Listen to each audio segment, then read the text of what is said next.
नमः। जय जिनेन्द्र बंधु। आज चाहे दिगंबर समाज हो, चाहे श्वेतांबर समाज हो, सभी भक्तंबर जी का पाठ करते हैं।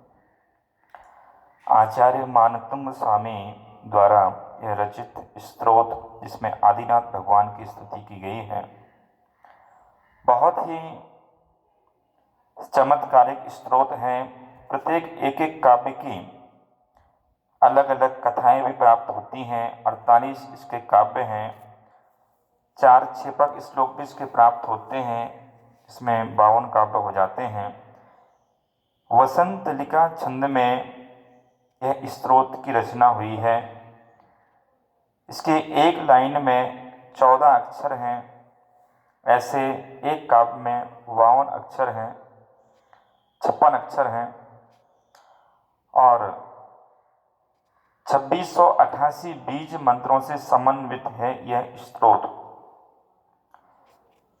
स्तोत्र तो बहुत हुआ करते हैं, परंतु जो चमत्कारिक स्तोत्र होते हैं, जिनमें चमत्कार होता है, जो बीज मंत्रों से समन्वित होते हैं, उनमें चमत्कार जल्दी होता है और यह बीज मंत्र स्वयं सिद्ध हुआ करते हैं।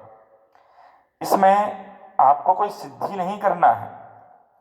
जैसे नमोकार मंत्र है तो इसे सिद्ध नहीं करना है, ये स्वयं सिद्ध होते हैं। इनमें सिर्फ जो आपको लगता है वो आपकी श्रद्धा लगती है, आपका समर्पण लगता है, आपकी भक्ति लगती है, आपका आत्मविश्वास लगता है, आपका मन वचन काया की जो शुद्धिकरण है वह लगती है। जब आप मन वचन काया की शुद्धि पूर्वक पूर्ण विश्वास से, पूर्ण श्रद्धा से कि मैं जिस समस्या के लिए ये स्तोत्र का जाप कर रहा हूं, कर रही हूं, वो निश्चित रूप से फलीभूत होगा। और जरूरी नहीं कि आप पूरा 48 काव्य ही पढ़ें। एक एक काव्य अलग अलग समस्याओं के लिए आचार्यों ने लिखे हुए हैं। आचार्य सोमसेन स्वामी ने उसके ऊपर विधान और यंत्रों की रचनाएं भी की हैं। तो कैसे करें भक्तांबर, उसका पाठ कैसे करना चाहिए? क्या अपने घर में कर सकते हैं? तो जरूर कर सकते हैं, परंतु घर के अंदर आप पाठ कर रहे हैं तो स्थान स्वच्छ पवित्र होना चाहिए, साफ सुथरी होना चाहिए। जहां जिनवाणी रख सकते हैं, भगवान की फोटो रख सकते हैं, तो एक नाभि से ऊपर एक आप टेबल रखें, उसमें एक आदिनाथ भगवान का चित्र रखें। हो सके तो भक्तांबर जी का यंत्र आप रखें, और यंत्र रखें तो उसे सिंहासन के ऊपर ऊंचा करके रखें। और जिस काव्य को आप जप रहे हैं उस काव्य का एक यंत्र भी आप रखें, या ताम्रपत्र का पूरा भक्तांबर जी का 48 यंत्र वाले यंत्र भी आप रख सकते हैं। थाली में रखें, उसको सिंहासन पर रखें।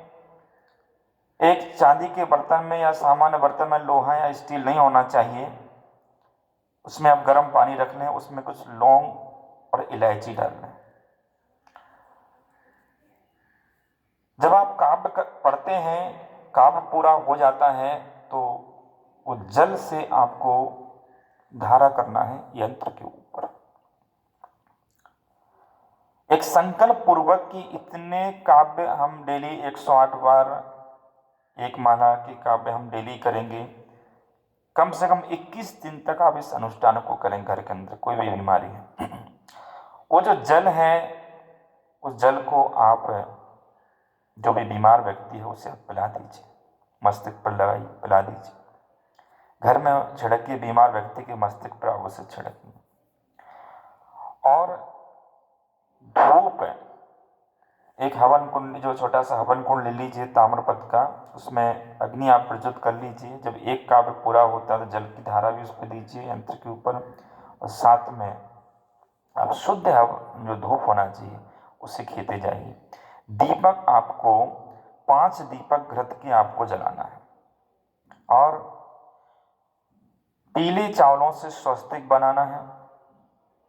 स्वस्तिक के ऊपर एक आपको कलश रखना है। मंत्रों पूर्वक सारी क्रियाएं होंगी। उसके पहले आपको दिग्बंधन, दिशा बंधन, शांति मंत्र, रक्षा मंत्र, वो जो स्थान है उसकी जल से भूमि शुद्धि, पुष्प वृष्टि और भूमि जागरण मंत्रों का जाप करके उस स्थान को जागृत करके, और जो भी आपके आसन वगैरह हैं, माला वगैरह हैं, उसको माला को आप पहले प्रतिष्ठित करें, फिर उसी माला से, प्रतिष्ठित माला से ही जाप करें। हर कोई भी माला लेकर के, जैसे प्रतिष्ठित भगवान को नमस्कार करने से फल की प्राप्ति होती है, ऐसे जो प्रतिष्ठित माला होती है उससे जाप करते हैं। माला को प्रतिष्ठा करने की विधि आगम में दी गई है।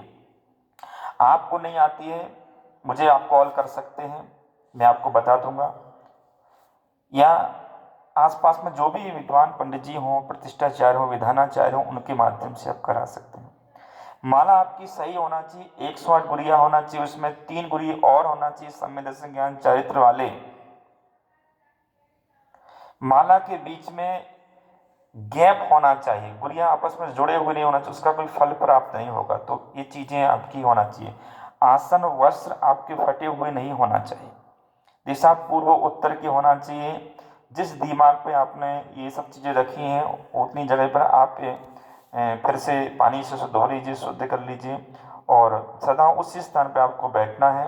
और वहाँ पर एक दीपक आप हमेशा जल करके, अगर जलता हुआ हमेशा अखंड दीप अगर आप रख देते हैं 21 दिन के लिए, तो आपके लिए बहुत ही लाभकारी होगा। वो ज्योत आपके घर में जलती रहे 21 दिन का। इस प्रकार से आप जो है ना अनुष्ठान करें।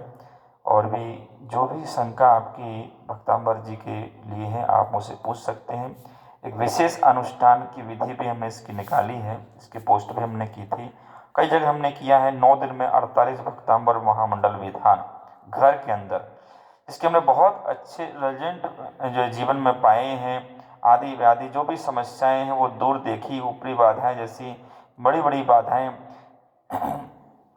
समाप्त होती हुई देखी। पर 9 दिन में 48 विधान, जो पूरे एक विधान होता है उसी प्रकार से एक दिन में 4-5 विधान होते हैं।